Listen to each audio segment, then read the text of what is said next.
Assalamualaikum warahmatullahi wabarakatuh. Perkenalkan, kami dari kelompok 2 dengan jumlah anggota 4 orang dengan saya Salwa Sakinah dengan NPM 244 10 11 11 122 asli sebagai Kinan.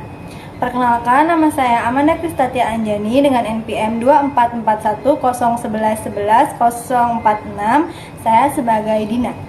Perkenalkan, nama saya Candika Anggita Putri dengan NPM 244111111107 sebagai Naya. Perkenalkan, saya Nabila Hernisa dengan NPM 244111111050 sebagai Nisa. Video ini dibuat untuk memenuhi salah satu tugas mata kuliah, yaitu pendidikan anti korupsi. Selamat menyaksikan.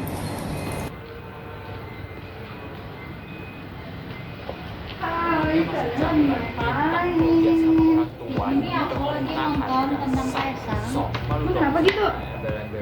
Katanya sih dia mau nyalonin jadi ada di luar negeri balik Indonesia bukan yang bangun Indonesia lebih baik malah ngehancurin dasar besok katanya mau berbakti buat nusa dan bangsa tapi yang ada apa kalah emangnya masih zaman minta proyek sama orang tua yang di pemerintahan dasar besok malu dong sama embel-embel gelar yang kalian dapat dari kuliah apalagi kuliahnya di luar negeri balik ke Indonesia bukannya membangun Indonesia untuk lebih baik malah ngehancurin dasar besok katanya mau berbakti buat nusa dan bangsa tapi yang ada apa kalah ngancurin semuanya dasar besok. Oh iya, kalian tahu gak sih, dengar-dengar Kaisang mau nyalonin diri jadi wali kota di Pilkada 2024. Menurut kalian gimana? Iya, aku baca tuh ceritanya menarik sih. Soalnya kan sama ini dia dikenal sama dunia bisnisnya. Kok tiba-tiba dia terjun ke politik? Kira-kira dia siap nggak ya? Kalau soal persiapan sih aku rasa dia punya modal yang besar dari segi popularitas dan juga jaringan. Apalagi dia kan anak Presiden Jokowi ya. Tapi pertanyaannya apakah itu cukup untuk memimpin sebuah daerah? Popularitasnya sih jelas ya menjadi faktor yang besar. Tapi aku setuju sih sama Nisa. Tantangannya apakah dia punya pengalaman dan pemahaman yang cukup soal pemerintahan dan kebijakan publik. Soalnya bisnis sama politik itu beda nggak sih? Menurutku, Kaisang bisa memanfaatkan pengalaman bisnisnya untuk membawa perspektif baru ke politik. Mungkin dia bisa fokus pada pembangunan ekonomi dan daerah serta pengembangan UMKM dan yang dia paham betul. Tapi masalahnya banyak yang skeptis karena dia dianggap nepotisme. Orang-orang bilang sih dia cuma memanfaatkan nama besar bapaknya. Ini bisa jadi kontroversi besar kalau tidak ditangani dengan baik. Nah bener tuh, masalah nepotisme itu sensitif. Apalagi di Indonesia ini kan udah banyak ya kasus tentang keluarga yang ikut terjun ke politik. Nah Kaisang itu harus membuktikan kalau dia nggak cuma mengandalkan nama Jokowi, tapi dia juga punya kapabilitas sendiri. Aku rasa kalau Kaisang mau serius di dunia politik, dia harus benar-benar nunjukin program-program konkret yang bisa membawa perubahan buat masyarakat, jangan cuma mengandalkan popularitas dari ayahnya. Setuju, pilkada ini bakal jadi ujian besar buat dia. Kalau dia bisa menang dan membuktikan diri sebagai pemimpin yang kompeten, mungkin kritik soal nepotisme bisa mereda. Iya betul tuh, dan kita sebagai pemilih harus kritis. Jangan cuma karena dia anak Jokowi terus langsung dipilih. Lihat juga tuh visi misi, program yang dia tawarkan, dan juga sejauh mana dia bisa siap untuk memimpin daerah tersebut. Bener banget tuh, kalau enggak kita tuh cuma bisa terus ngelihat politik Indonesia itu dipenuhi oleh politik-politik dinasti tanpa ada pembuktian kualitas dari mereka.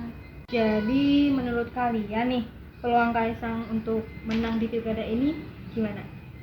Dengan semua faktor yang ada, aku rasa peluangnya sih besar. Tapi kesuksesannya nanti akan bergantung pada kemampuannya menjalankan pemerintah dengan baik. Kalau dia gagal, semua skeptisme soal nepotisme bakal makin kuat. Tapi di sisi lain, kita nggak bisa tutup mata soal realitas politik. Pengaruh nama besar keluarganya pasti bantu banget. Tantangannya sekarang, gimana dia bisa membuktikan bahwa kalau dia beneran mampu bekerja, bukan cuma karena nama besar keluarganya. Pada percakapan sebelumnya telah disinggung mengenai nepotisme. yaitu tentang anak presiden yang ingin mencalonkan diri sebagai gubernur, akan tetapi usianya belum memenuhi syarat. Hal yang membuat masyarakat geger adalah peringatan darurat mengenai DPR yang tiba-tiba ingin mengubah batas usia minimal dari kepala daerah. Kemudian ditolak oleh MK karena tidak sesuai dengan Undang-Undang Dasar 1945.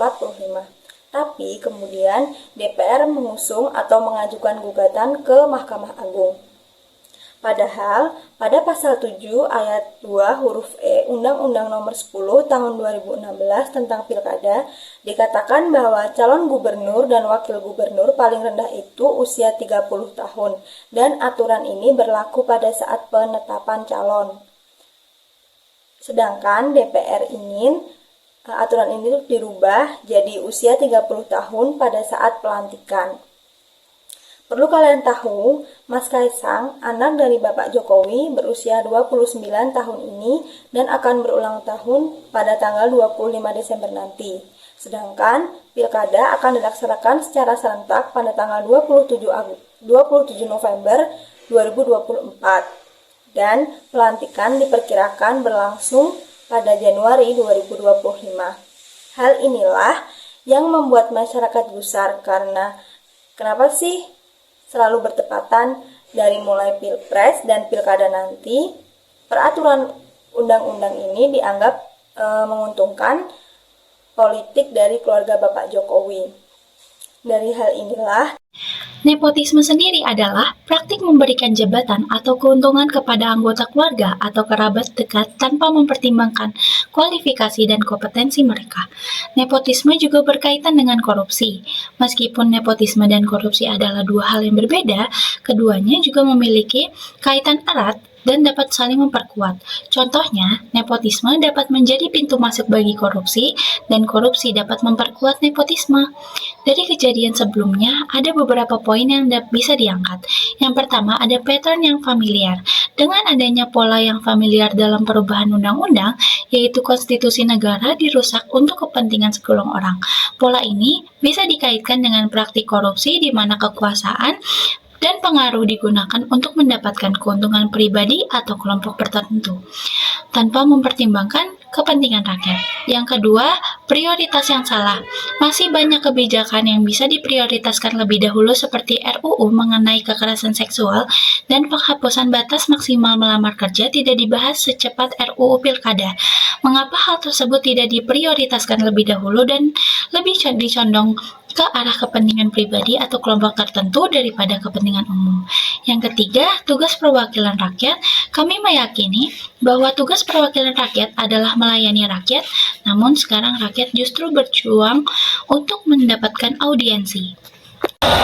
Walau saat ini Mas Kaisang belum secara resmi menyatakan akan maju sebagai calon kepala daerah, namun ada beberapa rumor dan juga spekulasi yang beredar. Tapi belum ada pernyataan resmi dari Mas Kaisang sendiri maupun dari pihak keluarga yaitu Bapak Jokowi.